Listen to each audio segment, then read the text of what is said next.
কোন রোগে কোন খাবারগুলো খাওয়া নিষেধ? ডায়াবেটিসের ক্ষেত্রে চিনি ও মিষ্টি, আলু, সাদা ভাত, কোল্ড ড্রিঙ্কস এবং জাঙ্ক ফুড।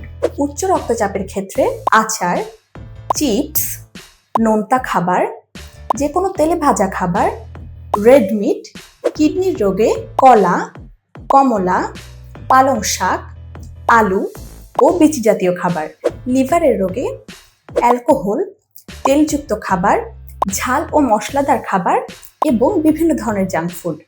গেটে বাত ও ইউরিক অ্যাসিডের সমস্যায় ডাল জাতীয় খাবার, বিভিন্ন বীজ জাতীয় খাবার, সামুদ্রিক মাছ, অর্গান মিট, ফুলকপি ও বাঁধাকপি এগুলো খাওয়া নিষেধ। আপনি কোন রোগে ভুগছেন এবং আপনার রোগের জন্য কোন খাবারটি খাওয়া নিষেধ তা জানতে এখনই কমেন্ট করুন।